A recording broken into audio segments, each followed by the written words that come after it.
Après les rodomontades de Macron sur le Niger, la France part la queue entre les jambes du pays, humilié, après avoir subi une nouvelle Bérésina déjà inscrite dans les pages d'histoire qui seront enseignées à nos enfants en Afrique et dans les pays noirs. Je vous explique. L'aide gauloise. Salutations révolutionnaires, salutations peuple africain, salutations à tous depuis ma position ici en Afrique du Sud, à Johannesburg. Encore une défaite de la France et en même temps une perte de crédit de la parole politique au plus haut niveau. Il suffit de voir l'expression du visage de Macron au moment où il annonçait le retrait des forces d'occupation françaises de l'ex-ambassadeur pour comprendre l'échec cuisant que la France vient de subir. Après des semaines de menaces, des intimidations de la diplomatie française, voici que Macron, l'invertébré politique, déclare le départ de l'ex-ambassadeur et de l'armée d'occupation française, annoncé lâchement au milieu d'une petite annonce un dimanche soir sur une chaîne de télévision française. Me diriez-vous que tout cela n'est pas vraiment très glorieux pour la France, n'est-ce pas? Mais avant de continuer, je vous laisse regarder les annonces calamiteuses du dictateur français et nous allons continuer. Ont été frappés par des coups d'État. Est-ce que c'est la faute de nos militaires ou de la France? Non. Il n'y a plus de France-Afrique. Donc quand il y a des coups d'État, nous on n'interfère pas dans la vie politique des pays. Ça veut dire qu'on ne reste pas là-bas. Mais j'ai eu cet après-midi le président Bazoum, parce que la seule autorité légitime du Niger, c'est le président Bazoum qui a été élu par son peuple. Et qui est détenu. Et qui aujourd'hui est détenu en otage et est l'objet de ce coup d'État, parce qu'il menait des réformes courageuses et parce qu'il y a au fond des règlements de compte largement ethniques et beaucoup de lâcheté politique. Je l'ai dit au président Bazoum. Et donc la France a décidé de ramener son ambassadeur. Et donc dans les prochaines heures, notre ambassadeur avec plusieurs diplomates rentreront en France. Et nous mettons fin à notre coopération militaire avec les autorités de fait du Niger, car elles ne veulent plus lutter contre le terrorisme. C'est donc la fin de la présence française militaire au Niger. Elle sera organisée dans le temps, dans les semaines à venir, mais c'est la fin de cette coopération. Parce que nous ne sommes pas là pour participer à la vie politique, pour être les otages en quelque sorte de putschistes. Mais je vais être très clair. On le voit déjà aujourd'hui au Mali. Ils vont rentrer de manière ordonnée dans les semaines et les mois qui viennent. Et là, nous concerterons avec les putschistes, parce que nous voulons que ça se fasse dans le calme. Mais d'ici la fin de l'année. Mais d'ici la fin de l'année. Nous continuerons d'accompagner le continent africain pour lutter contre le terrorisme. Ça veut dire que si on part, mais ça veut pas dire qu'on ne reviendra pas. Mais nous ne le faisons que si c'est à la demande des pouvoirs démocratiquement élus et des autorités régionales. Fin 2023, il n'y aura plus de militaires français au Niger. Au Niger, tout à fait. Par contre, nous continuerons d'être engagés partout où les États africains nous demandent de la coopération, mais avec un agenda clair. Nous, on n'est pas là pour participer à des coups d'État ou interférer. Les déclarations fallacieuses qui accompagnent la décision de Macron à la télévision française de rapatrier les forces d'occupation françaises et de l'ex-ambassadeur de France à Niamey, quand il déclare, je cite, « Nous quittons le Niger car les autorités ne veulent plus lutter contre le terrorisme. » Qui peut croire cela? Qui? Quel Français, quel Nigérien, quel Africain peut croire que la France quitte le Niger parce que les autorités ne veulent pas lutter contre le terrorisme? En réalité, ces déclarations sont fausses. La France n'a jamais été au Niger, au Burkina et au Mali pour lutter contre le terrorisme. La France occupait ces pays, notamment le Niger, pour protéger ses intérêts. Parce que ces pays du Sahel disposent d'une importante réserve en ressources naturelles et minières, comme le lithium, l'or, le diamant et surtout l'hydrocarbure. Parce que tout le monde, les citoyens de France, vous voyez comment le prix de l'essence à la pompe a fortement augmenté.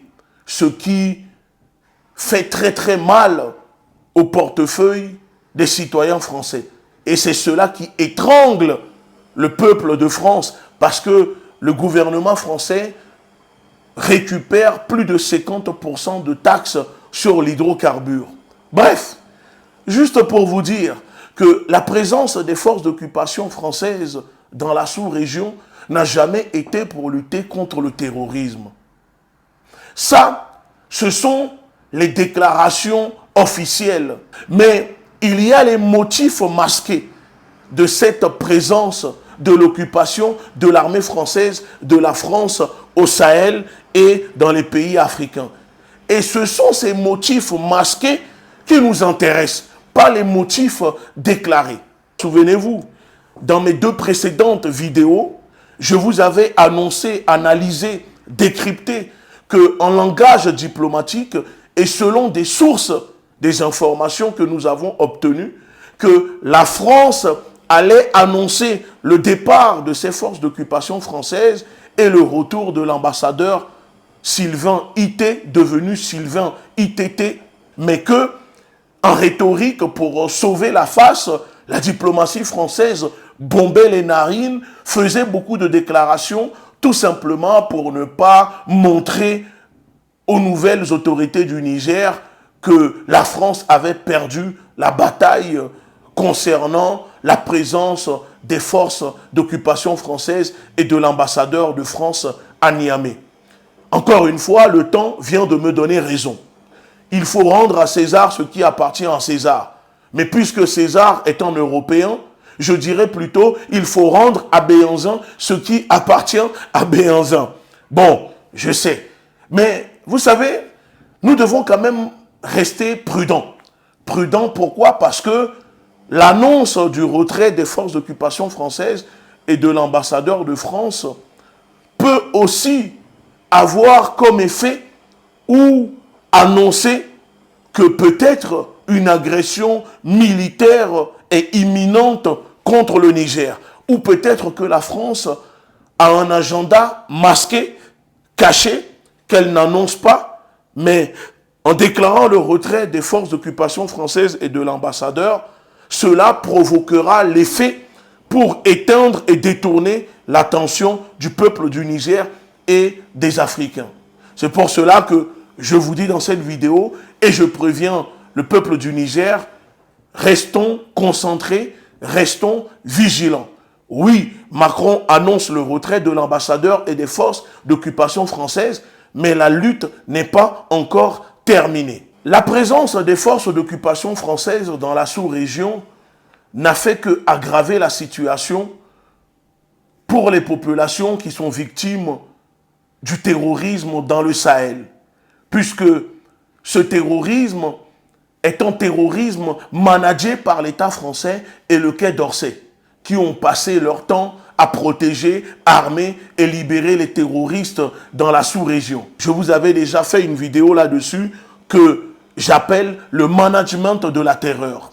Donc quand l'invertébré politique, le rejeton Macron et la diplomatie française pour justifier leur départ utilisent la rhétorique de lutte contre le terrorisme, c'est juste pour sauver la face, car ils sont dans la négation de l'histoire pour ne pas reconnaître ni accepter cette défaite que c'est le Niger qui a décidé en premier de rompre les accords et les coopérations militaires avec la France en exigeant le départ des troupes d'occupation française et de l'ambassadeur. De plus, la propagande reprise par les médias de Macron selon laquelle les autorités ne veulent plus lutter contre le terrorisme est totalement mensongère.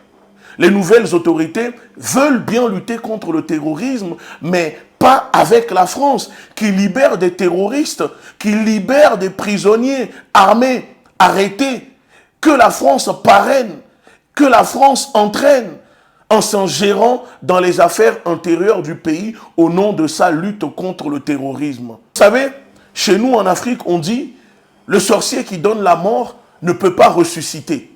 La France n'est pas la solution en Afrique. La France est le problème.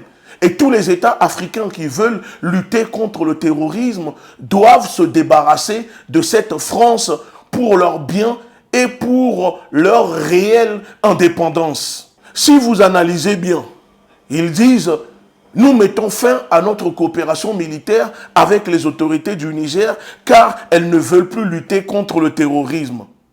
Alors, si on remplace ce narratif de lutte contre le terrorisme en mettant un autre narratif à la place, exemple, nous mettons fin à notre coopération avec les autorités du Niger car elles ne veulent plus lutter contre le réchauffement climatique, la désinformation, la Russie.